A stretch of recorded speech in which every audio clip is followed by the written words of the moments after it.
Hello बच्चों। यहां लिखा है end A of the rod A B is being pulled on the floor with constant velocity v naught as shown taking the length of the rod as L at the instant when rod makes an angle 37 with the horizontal calculate the velocity of the center of mass of the rod clear। तो सबसे पहले देखो इस वाले point की velocity आपको v not the गई है।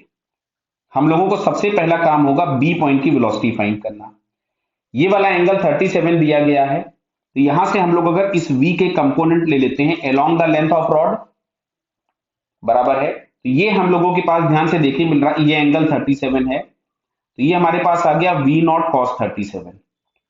अच्छा, इसकी वेलोसिटी कुछ भी v भी होगी इस डायरेक्शन में, ये एंगल 53 हो जाएगा, 37 था वो। तो यहां पे हम लोगों के पास जो कंपोनेंट मिला वो मिला vb कॉस ऑफ 53। ये दोनों वेलोसिटीज बराबर होंगी, क्यों? क्योंकि लेंथ ऑफ द रॉड में कोई चेंज होगा नहीं। हालांकि पीछे के क्वेश्चन में मैं इसको एक्सप्लेन करके और भी आया हूं, फिर भी देख लीजिए। तो v नॉट कॉस 37 है, ये कॉस 37, तो 37 की वैल्यू हमारे पास मिलेगी 4/5 और यहां से मिलेगा vb, और cos 53 हमारे पास आएगा 3/5। तो फाइनली जो हम लोगों के पास vb मिलता है दैट इज 4v0/3। मतलब समझो, अब जो हम लोगों के पास यहाँ पे vx है दैट इज v0 और जो vy है दैट इज 4v0/3। क्या है समझ में आ गया कि y डायरेक्शन में जो भी वेलोसिटी हम लोगों के पास है वो 4v0/3 और x डायरेक्शन की जो भी वेलोसिटी है वो v0/3 है, 4v0/3। अब सुनो इधर, इसका सेंटर ऑफ मास यहां होगा, जिसका जो x कोऑर्डिनेट होगा, अगर मैंने यहां से लिखता हूं ध्यान से देखो एक्सियम, तो एक्सियम जो भी हम लोगों के पास होगा, जो टोटल x है इसका हाफ होगा, मतलब x/2। अगर हम इसको डिफरेंशिएट करें तो VCM is equal to 1/2 into dx/dt, जो कि हमको मिलेगा यहां से vx/2, जो कि मिलेगा v0/2।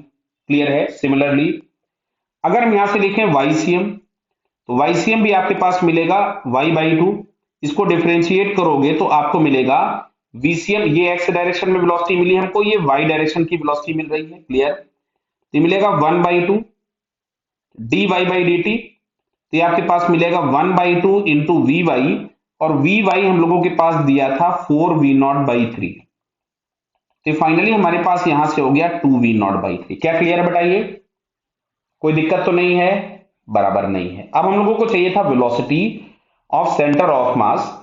तो velocity of centre of mass अगर हमको फाइंड करना है v, तो क्या हम इसको लिख सकते थे अंडरवुड ऑफ vxcm का स्क्वायर प्लस vycm का स्क्वायर, जो कि हम लोगों को यहां से मिल रहा है v0² प्लस 4v0²/9। इसमें से हम लोगों ने 36 एलसीएम ले लिया, यहां से मिलेगा 9v0² प्लस 16v0², 9 प्लस 16 हो जाएगा 25। तो फाइनली हम लोगों को ये मिलता है 5v0/6। ये तो हम लोगों को मैग्नीट्यूड मिल गया। तो 5v0/6 हम लोगों को थर्ड और फोर्थ ऑप्शन में दिया हुआ है। एंगल भी अब हमको फाइंड करना पड़ेगा, तो ध्यान से सुनो बेटा। ये हमारे पास आ रहा था vx, जो कि है v0/2, और vy हमारे पास आ रहा था 2v0/3। तो ये हम लोगों के पास है vy 2v0/3। Below the horizontal he angle दिया हुआ है, मतलब हमको हॉरिजॉन्टल से ही एंगल फाइंड करना है।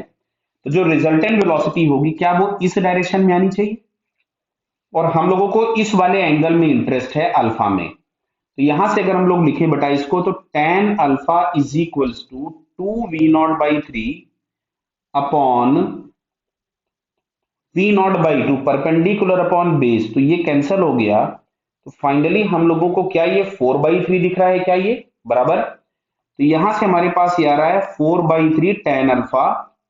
तो अल्फा इज इक्वल्स टू हमारे पास मिल जाएगा tan inverse of 4/3 below the horizontal. Clear?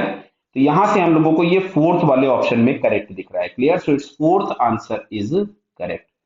Okay बेटा, लिख देता हूं मैं यहां से आपके लिए tan alpha is equals to, यहां से अगर मैं लिखूंगा तो अल्फा इज इक्वल्स टू आपके पास आ जाएगा tan इनवर्स ऑफ 4/3, और अल्फा डिग्री हॉरिजॉन्टल से नीचे दिख रहा है। क्लियर है? तो below the horizontal. Okay, all the best.